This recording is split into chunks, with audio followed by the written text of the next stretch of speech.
they're going to be seeking a very accelerated framework for denuclearization. The complexities of this have always been part of the problem. Verification protocols. Lifting of sanctions, economic assistance. But all of this has to be based on a front-loading of concrete steps. And the fact that the two leaders could meet and fail to reach a substantive agreement raises the stakes about this summit. How should President Moon position himself between President Trump and Kim Jong-un? Helping to equip the American side with a more sophisticated and accurate understanding. The South Koreans explaining the harsh truths about President Trump, about the military options, so that they don't believe that Washington is bluffing. From the Voice of America, this is Washington Talk. Hello and welcome to Washington Talk. I'm Eun-jung Cho.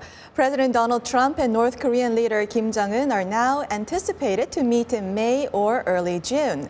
The Trump administration made clear that it rejects incremental and phased deals and vowed there will be no reward for North Korea without irreversible denuclearization. How will the negotiations be different this time?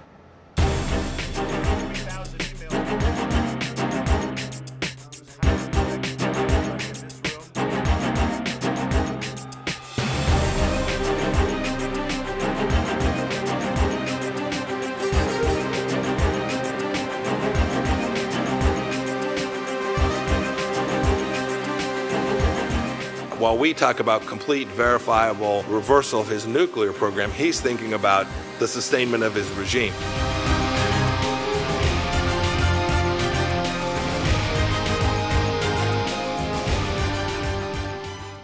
Now my guest today, Ambassador Alexander Vershbow, Distinguished Fellow at the Atlantic Council. He served as U.S. Ambassador to the Republic of Korea from 2005 and 2008 and held numerous senior positions, including Deputy Secretary General of NATO. Back in the studio with us today, Mr. Frank Januzzi, President of the Mansfield Foundation and former advisor to the Senate Foreign Relations Committee. Welcome to both of you. Good morning. Good morning. Ambassador, let me begin with you. Secretary of State nominee Mike Pompeo said that there will be no reward for North Korea without irreversible denuclearization. And he also mentioned that in the past, the sanctions has been relaxed too quickly. So what is the idea that U.S. have regarding the denuclearization of North Korea, the framework or the formula? Yeah. Well, we don't know for sure what the administration's position is, but I expect they're going to be seeking a very accelerated framework for denuclearization. You know, they may even set a deadline of 1 year for completion of the process. Within that 1 year, there may have to be certain stages, but I think that they recognize that in the past, the North Korean regime has played for time, has never really been serious about denuclearization. So I think they want to sort of say, put up or shut up. We want to see this happen fast, or we'll have to keep up the pressure and even take another look at the military option. So the action for action, quid pro quo, that kind of approach doesn't apply anymore? Well, I think there'll still be action for action. The U.S. will clearly have to come up with a set of incentives to convince Kim Jong-un that it's in his interest to carry out this rapid denuclearization. And that includes the things we've talked about in the past, such as peace treaties, normalization of diplomatic relations, lifting of sanctions, economic assistance. But all of this has to be based on a front loading of concrete steps to first kind of take offline and then eliminate the nuclear program, both the weapons, the delivery systems, and the infrastructure. Frank, even before sitting down for the talks, North Korea came forward with its idea of phased denuclearization, and the U.S. flatly rejected this. So what is the U.S. strategy here? Verification protocols, how we're going to verify that the North Koreans have stopped producing fissile material and have handed over all of the weapons material that they have. The complexities of the peace agreement, the complexities of unwinding all of the international sanctions that have been placed on North Korea up till now. I think the administration may be greatly sort of underestimating how difficult a job this is going to be. Of course, the summit meeting won't be the place where these details are worked through. It's going to be a declaratory moment where the two leaders pledge to work toward the goals. But I'm quite concerned that the administration's hoped for rapid denuclearization is an unrealistic objective. Ambassador, given Frank's comment right now regarding the complexity, do you still think that this can be done in 1 year? Is it possible? Well, I think it could be done in 1 year, but getting to an agreement on a framework that contains all the elements that the United States will want is going to be the hard part, and especially with the summit meeting scheduled so early. Even if it slips to June, it still leaves very little time for preparation. We don't have a confirmed Secretary of State. We don't have a sort of a team with the real expertise at the State Department.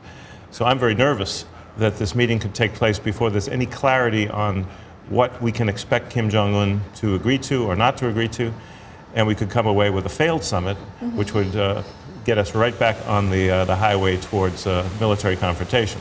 So maybe it's because I'm a career diplomat. I believe in having lower level talks, careful preparation, so that you at least have a general idea of what can be agreed and what can't. Yes, implementation will take time to work out. This summit isn't the be-all and the end-all. But if we go into this room and we talk past each other, President Trump will come away very angry, and you don't want to make him angry. I think Sandy makes a really great point here. I mean, on the one hand, you've got the two leaders at the highest level, and that's new in this whole dynamic. So It's usually been bottom up. Yeah, it's been a bottom-up top-down. process. But so you have the potential to have these very high-level commitments that can drive the bureaucrats to do their jobs more quickly. But on the other hand, the lack of preparation is concerning, and the fact that the two leaders could meet and fail to reach a substantive agreement raises the stakes about this summit. And we haven't mentioned, of course, the other unknown is what are the conditions that Kim Jong-un would attach to denuclearization, even if he is serious about it. Is it an abolition of the U.S.-South Korean alliance? Is it withdrawal of all U.S. troops? Or is it something that's more doable in terms of security guarantees, commitments not to bring nuclear weapons back to the South? I mean, there's some things that could be agreed, but some may be complete non-starters, and we don't know what the bottom line is. Frank, reportedly Kim Jong-un wants to hold the summit in Pyongyang, his home turf. So what are the optics of holding U.S.-North Korea summit in Pyongyang? And can the U.S. accept this? Well, on the plus side for Kim Jong-un, he would love to be receiving the U.S. president in the capital. I mean, this would be a truly historic event. For Donald Trump, I think he ought to be thinking about the optics differently. He should be thinking about neutral ground. It makes no sense for the U.S. president, who is really giving a great gift to North Korea by showing up at all, to give an enhanced gift by giving him the propaganda win of the U.S. president's motorcade traveling through the streets of this modern Pyongyang city. I would hope that he would choose Ulaanbaatar or the DMZ or someplace neutral ground. Yeah. Ambassador, we just talked about the venue now regarding the agenda. To control the agenda, should the United States press North Korea over human rights issues during the upcoming talks? Well, I think if we're going to have a lasting, normal relationship with North Korea, they're going to have to address not just U.S. but international concerns about human rights. So I would hope that it would at least be mentioned. But it isn't an immediate priority for these negotiations. Obviously, we have to get to the nitty-gritty of denuclearization, verification, and all those things. But Kim Jong-un should know that human rights are not going to go away. I agree with the ambassador. It's very important that the U.S. lay down a marker here.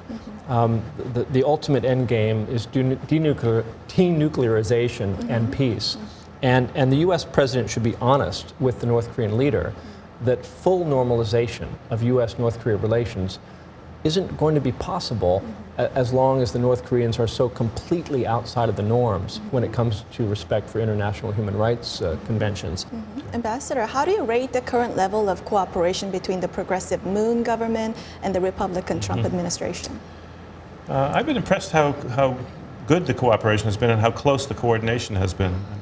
I was ambassador when Roh Moo-hyun was president, and coordination was, well, shall we say, uneven during that period, with also a conservative administration in Washington. I think Moon Jae-in, having been an advisor to Roh Moo-hyun, has learned some lessons. But he also knows that we're not going to succeed unless Seoul and Washington are absolutely in full alignment, present a consistent message to the North Koreans, to the Chinese, to other players, so that we can actually get to a substantive outcome that is in both interests. But I think he knows that the U.S. is the key. Inter-Korean dialogue has taken us to a much more promising situation, and I'm happy also to see just the tensions reduced on the Korean Peninsula. But it's absolutely essential, particularly as we go into these crucial weeks leading up to the two summits, that good coordination continue. And Frank, speaking about allies, you've just been to Japan and met with Prime Minister Abe, and Prime Minister Abe is coming to Washington, D.C. in a few days to meet with President Trump. Are there concerns that the United States may just focus on protecting its homeland from North Korea, especially given President Trump's America First policy? Well, there are many concerns in Tokyo that Japan may be sidelined by this summitry. They've seen Xi Jinping meet with Kim Jong-un. In a few weeks, we're going to see Kim sit down with Moon Jae-in, and then subsequently the Trump-Kim summit. And for Japan, this is worrisome because their interests on the peninsula, the abduction issue of Japanese citizens, as well as the short and medium-range missiles, which can already probably reach Japan with a nuclear warhead. They're worried that these issues are going to be sidelined in both the North-South summit as well as the U.S. Meeting with Kim Jong-un. So I'm confident that Prime Minister Abe will remind President Trump, whether meeting in Mar-a-Lago or in Washington, that he hopes that the U.S. will keep the allied equities very much on the top of the agenda. I should note that in his confirmation hearing, CIA Director Pompeo really focused on an America First agenda in this summit, and he did not make much specific reference to the equities of our allies. How do you think, Ambassador, about the America First playing into this whole dynamic? Well, I agree that the focus on those nuclear weapons that are targeted on the United States or could be targeted on the United States was the focus, and that is America First. But I would argue that from both a South Korean and a Japanese point of view, this is actually important that the threat to the U.S. be eliminated. If the U.S. Is at risk from a North Korean ICBM, then our extended deterrence for the South Koreans and for the Japanese could, at least theoretically, be called into question, and it could embolden Kim Jong-un to behave in a more aggressive way. We'll end this conversation here and watch another video for our next discussion.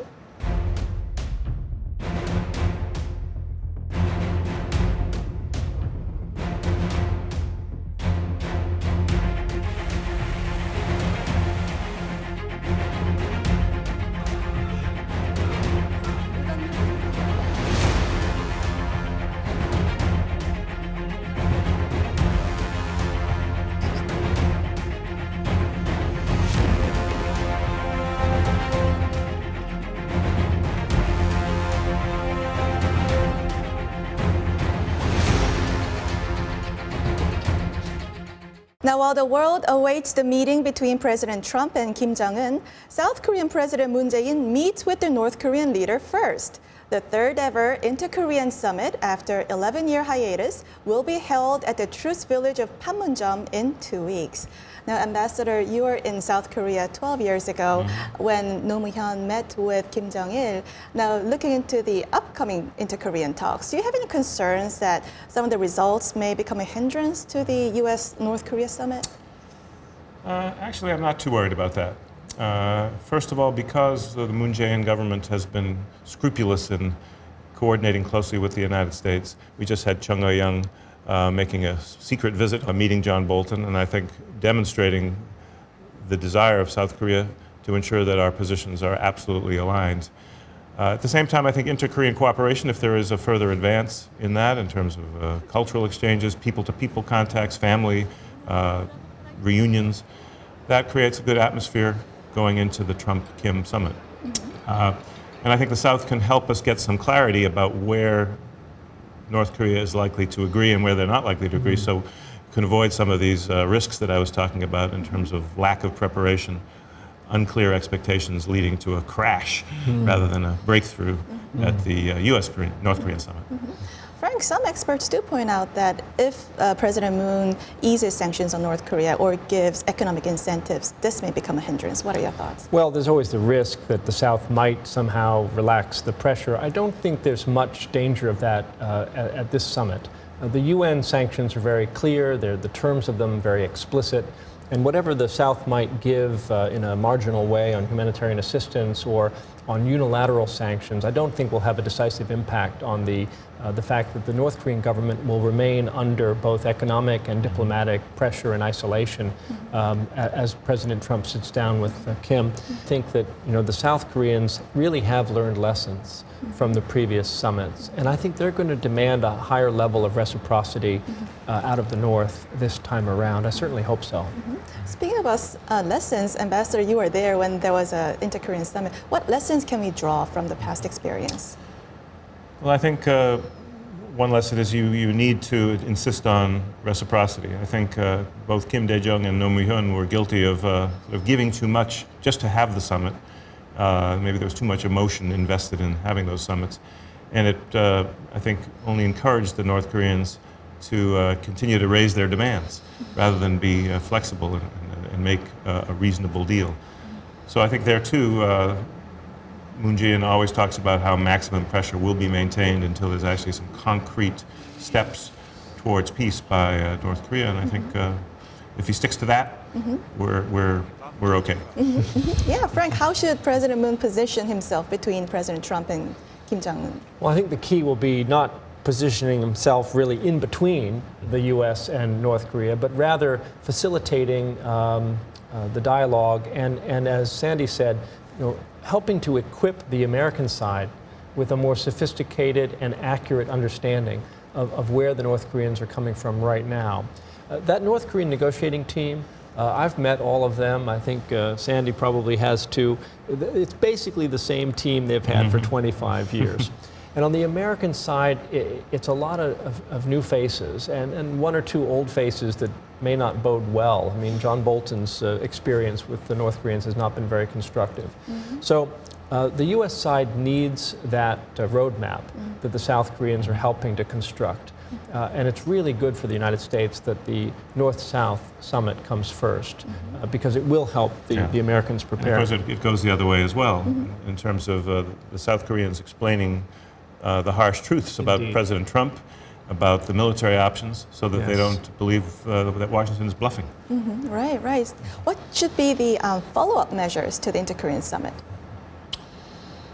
Well, I think the most important thing is for the South to report every single thing they hear from Kim Jong-un so that in the limited time that there will remain before the Trump-Kim summit, we're able to formulate a clear and effective strategy. I think that would be the main thing I would emphasize. Well, we'll end this conversation here and move on to our next segment. Now time for the photo moment, a time to look at an interesting North Korea picture. The photo today captures competitors crossing the start line of the annual Pyongyang Marathon at Kim Il-sung Stadium in Pyongyang this week. Some 430 foreigners from 43 countries participated in this year's event, down by more than half from 1,000 last year. Rising tensions on the Korean Peninsula and U.S. travel ban are cited as reasons for the drop. Now, Frank, what's your reaction? Well, it's a continuation, isn't it, of the sports diplomacy that helped to lead to the thaw. It also shows the promise, I think, of integrating North Korea into the global community. And I would hope that in future years, it wouldn't just be runners, but business people and humanitarian aid workers and Peace Corps volunteers. I mean, North Korea's isolation is part of the problem. And ultimately, I think its integration with the world community is part of the solution. Ambassador? Yeah. Well, that was my impression as well, that it kind of looks like a marathon that could be taking place anywhere, and it does kind of raise the hope that Kim Jong-un is genuinely interested in becoming part of the world, and that he will recognize that his country needs integration, it needs economic opening, it needs reform, some of which he started, but he's still very tentative about it. but that the path to long-term peace and prosperity is through integration, cooperation, and denuclearization. Then we can see more pictures of this kind. Well, that's all the time we have for this week. Frank, Ambassador, thank you for joining us. Pleasure. Thank you, Yoon-jung. Thank you. And this was Washington Talk from the Voice of America, and I'm Eun-jung Cho. Join us next week for more analysis on North Korea.